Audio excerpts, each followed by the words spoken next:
Hi friends, welcome to our channel. మన తెలంగాణ స్టైల్లో నోటికి టేస్ట్గా ఉండడానికి ఫీవర్ టైంలో కానీ అప్పుడప్పుడుగా ఇలా కారం తీసుకుంటే కూడా చాలా బాగుంటుందండి.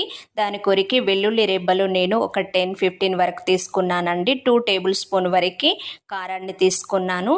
దాంతోపాటు జీలకర్ర నేను ఒక 1/2 స్పూన్ వరకు తీసుకోవాలి. టేస్ట్కు సరిపడినంత సాల్ట్ను కూడా ఒక 1/2 టేబుల్ స్పూన్ వరకు ఇందులోకి యాడ్ చేసేసుకోవాలి. దీంతోపాటు ధనియాల పౌడర్ కూడా ఒక 1/2 టేబుల్ స్పూన్ వరకు ఇందులోకి యాడ్ చేసుకొని మరీ మెత్తగా కాకుండా కొంచెం గరుగ్గా పట్టుకొని పక్కన పెట్టేసుకోవాలి. పూర్తి వీడియో మీరు ఖచ్చితంగా చూడడానికి ట్రై చేయండి.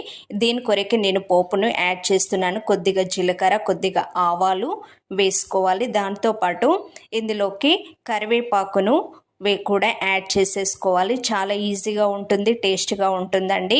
మనకు బర్నింగ్ సెన్సేషన్ కూడా ఏముండదు. పోపు పెట్టుకున్నామంటే మంచి ఫ్లేవర్తో ఉంటుంది.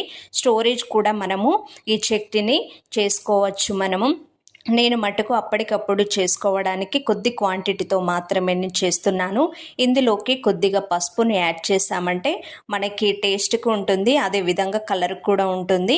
పచ్చి వాసన అనేది ఉండదు కాబట్టి నేను ఆయిల్లో ఈ పసుపును యాడ్ చేశాను. మనం ముందుగా ప్రిపేర్ చేసుకున్న ఈ వెల్లుల్లి కారాన్ని మనం ఇందులోకి యాడ్ చేసేసుకుందామండి. ఇందులోకి పూర్తిగా ఇది యాడ్ చేసేసుకొని ఆయిల్లో మనము ఒక 1 మినిట్ వరకు కలుపుకోవాలండి.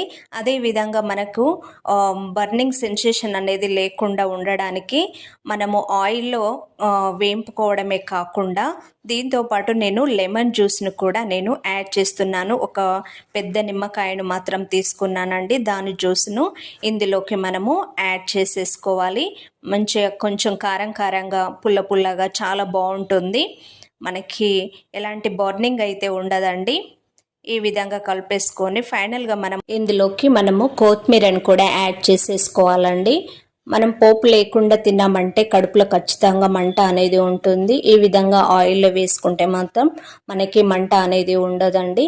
సో ఈ విధంగా మనము ఈ కొత్తిమీరను కూడా యాడ్ చేసేసుకొని మనము వేడి రైస్ను నేను బౌల్లోకి తీసుకున్నానండి.